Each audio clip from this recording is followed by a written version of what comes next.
ಇನ್ನು ಬೆಂಗಳೂರಿನ ಬೊಮ್ಮನಹಳ್ಳಿಯಲ್ಲಿ ಖತರ್ನಾಕ್ ಬೆತ್ತಲೆ ಕಳ್ಳ ಸಿಕ್ಕಿಬಿದ್ದಿದ್ದಾನೆ. ಪೊಲೀಸರನ್ನ ಯಾಮಾರಿಸಕ್ಕೆ ಹೊಸ ದಾರಿಯನ್ನು ಹುಡುಕಿದ್ದ ಈ ಐನಾತಿ ಗೋಡೆ ಕೊರೆದು ಬೆತ್ತಲೆಯಾಗಿ ಈ ಖತರ್ನಾಕ್ ಕಳ್ಳ ಕಳ್ಳತನ ಮಾಡ್ತಾ ಇದ್ದ. ಮುಖ ಕಾಣಬಾರದು ಅಂತ ಮುಖಕ್ಕೆ ಮಾಸ್ಕು, ಕೈಯಲ್ಲೊಂದು ಬ್ಯಾಟ್ರಿ, ಮೈ ಮೇಲೆ ಮಾತ್ರ ಬಟ್ಟೆ ಇರ್ತಿರ್ಲಿಲ್ಲ. ನೋಡಿ ಗೋಡೆ ಕೊರೆದಿರೋದು ಇದು. ದಿನೇಶ್ ಅನ್ನೋರ ಹನುಮಾನ್ ಟೆಲಿಕಾಂ ಮೊಬೈಲ್ ಶಾಪ್ನಲ್ಲಿ ಈ ಕೃತ್ಯ ಆಗಿರೋದು. ಗೋಡೆ ಕೊರೆದು ಒಳಗಡೆ ನುಗ್ಗಿ ಬೆತ್ತಲೆಯಾಗ ಬಂದು ಮುಖಕ್ಕೆ ಮಾಸ್ಕ್ ಹಾಕೊಂಡಿದ್ದಾನೆ, ಕೈಯಲ್ಲೊಂದು ಬ್ಯಾಟ್ರಿ ಇಟ್ಕೊಂಡಿದ್ದಾನೆ. ಸುಮಾರು 25 ಲಕ್ಷ ಮೌಲ್ಯದ 85 ಮೊಬೈಲನ್ನು ಎಗರಿಸಿದ್ದಾನೆ ಈ ಆಸಾಮಿ. ಬೊಮ್ಮನಹಳ್ಳಿ ವ್ಯಾಪ್ತಿಯ ಹೊಂಗಸಂದ್ರದಲ್ಲಿ ಈ ಕಳ್ಳನ ಕೈ ಚಳಕ. ಮಧ್ಯರಾತ್ರಿ ಆಗಿರೋದು 9ನೇ ತಾರೀಕು.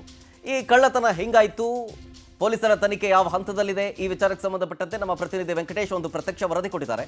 ಬನ್ನಿ ನೋಡೋಣ.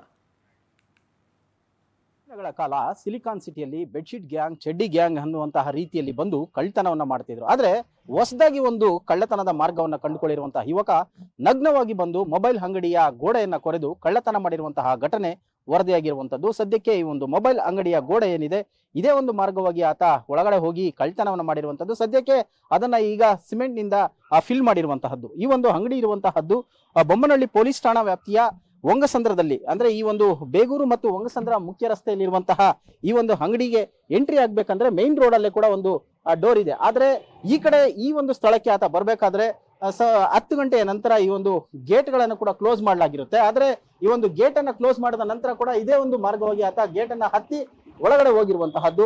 ಸೊ ಆತರ ಅಲ್ಲಿ ಹೋದಂತ ಸಂದರ್ಭದಲ್ಲಿ ಗೋಡೆಯನ್ನ ಕೊರೆದು ಕಳ್ಳತನ ಮಾಡಿಕೊಂಡು ಬಂದಿದ್ದಾನೆ. ಅಂದ್ರೆ ಈ ಒಂದು ಮೇನ್ ರೋಡ್ ಏನಿದೆ, ಸಹಜವಾಗಿಯೂ ಕೂಡ ಹೆಚ್ಚು ವಾಹನಗಳು ಕೂಡ ಓಡಾಡುವಂತಹ ಒಂದು ರಸ್ತೆ ಆಗಿರುವುದರಿಂದಾಗಿ ಸೊ ಇಲ್ಲಿ ಈ ರೀತಿಯಾದಂತಹ ಒಂದು ಕೃತ್ಯವನ್ನು ಎಸಗೋದಕ್ಕೆ ಆತ ಮೊದಲೇ ಪ್ಲಾನ್ ಮಾಡ್ಕೊಂಡಿದ್ದ ಅನ್ನುವಂತಹ ಅನುಮಾನಗಳು ಕೂಡ ಸಾಕಷ್ಟು ಇರುವಂತದ್ದು. ಹೊಂಗಸಂದ್ರ ಮುಖ್ಯ ರಸ್ತೆಯಲ್ಲಿರುವಂತಹ ಈ ಒಂದು ಅಂಗಡಿ ಏನಿದೆ, ಈ ಅಂಗಡಿಯ ಒಳಗಡಿನ ಒಂದು ಚಿತ್ರಣವನ್ನು ಸದ್ಯ ನೋಡೋದಾದ್ರೆ ಈ ಒಂದು CCTVಗಳಲ್ಲಿ ಏನು ಆತ ಬಂದಿರುವಂತಹ ದೃಶ್ಯಗಳು ಕೂಡ ರೆಕಾರ್ಡ್ ಆಗಿರುವಂತದ್ದು. ಸದ್ಯಕ್ಕೆ ಇದೇ ಒಂದು ಭಾಗದಲ್ಲಿ ಆತ ಹೊರಗಡೆಯಿಂದ ಗೋಡೆಯನ್ನ ಕೊರೆದಿರುವಂತದ್ದು. ಇಲ್ಲಿ ಎಂಟ್ರಿ ಆದ ಬಳಿಕ ಆತ ಒಳಗಡೆ ಬರ್ತಾನೆ. ಸುಮಾರು 10 ರಿಂದ 12 ನಿಮಿಷಗಳ ಕಾಲ ಓಡಾಟವನ್ನು ಕೂಡ ಮಾಡ್ತಾನೆ. ಸೊ ತನಗೆ ಬೇಕಾದಂತಹ ಮೊಬೈಲ್ಗಳನ್ನೆಲ್ಲ ಕೂಡ ಆತ ಕದ್ದು ಕೈಯಲ್ಲಿದ್ದಂತಹ ಟಾರ್ಚ್ ಅನ್ನು ಕೂಡ ಆತ ಆನ್ ಮಾಡ್ಕೊಂಡಿರುವಂತದ್ದು. ಇದಾದ ಬಳಿಕ ತನ್ನ ಜೊತೆಯಲ್ಲೇ ಬಂದಿದ್ದಂತಹ ಮತ್ತೊಬ್ಬ ಸ್ನೇಹಿತ ಕೂಡ ಹೊರಗಡೆ ಇರುವಂತಹ ಒಂದು ಕೂಡ ಈಗ ಪೊಲೀಸರ ತನಿಖೆಯ ಸಂದರ್ಭದಲ್ಲಿ ತಿಳಿದು ಬರ್ತಾ ಇದೆ. ಈತ ಬಟ್ಟೆಯನ್ನು ಧರಿಸಿದ ಯಾಕೆ ಬಂದ ಅನ್ನುವಂತಹ ಅನುಮಾನ ನೋಡೋದಾದ್ರೆ ಸಾಕಷ್ಟು ಬಾರಿ ಕೂಡ ಬಟ್ಟೆಯನ್ನು ಬಂದಂತಹ ಸಂದರ್ಭದಲ್ಲಿ ಪೊಲೀಸರಿಗೆ ಒಂದಷ್ಟು ಕ್ಲೂ ಕೂಡ ಸಿಗುತ್ತೆ. ಆ ವ್ಯಕ್ತಿಯ ಮುಖಚರ್ಯೆ ಆಗಿರ್ಬೋದು ಅಥವಾ ಬಟ್ಟೆ ಏನ್ ಧರಿಸಿರ್ತಾನೆ ಅದರ ಆಧಾರದ ಮೇಲೆ. ಆದ್ರೆ ಪೊಲೀಸರ ಒಂದು ತನಿಖೆಯನ್ನು ದಿಕ್ಕು ತಪ್ಪಿಸುವ ನಿಟ್ಟಿನಲ್ಲಿ ಆತ ನಗ್ನವಾಗಿ ಬಂದಿದ್ದಾನೆ ಅನ್ನುವಂತಹ ಅನುಮಾನ ಇರುವಂತದ್ದು. ಈಗ ಪೊಲೀಸರು ಕೂಡ ಆತನನ್ನ ವಶಕ್ಕೆ ಪಡೆದು ವಿಚಾರಣೆಯನ್ನ ಮಾಡ್ತಾ ಇದ್ದಾರೆ. ಸದ್ಯ ಮೊಬೈಲ್ ಅಂಗಡಿಯಲ್ಲಿ ಈಗಾಗಲೇ 110ಕ್ಕೂ ಹೆಚ್ಚು ಮೊಬೈಲ್ಗಳು ಕಳ್ಳತನ ಆಗಿದೆ. ಆದ್ರೆ 80 ಮೊಬೈಲ್ಗಳು ರಿಕವರಿ ಆಗಿದೆ ಅಂತ ಹೇಳಿ. ಅಂದ್ರೆ 3 ದಿನಗಳ ಅಂತರದಲ್ಲಿ ಉಳಿದ ಮೊಬೈಲ್ಗಳನ್ನ ಈತ ಯಾರ ಕಡೆ ಡಿಸ್ಟ್ರಿಬ್ಯೂಟ್ ಮಾಡಿದ್ದಾನೆ ಅನ್ನುವಂಥದ್ದು ಪೊಲೀಸರ ತನಿಖೆಯಿಂದ ತಿಳಿದು ಬರಬೇಕಾಗಿರುವಂತಹದ್ದು.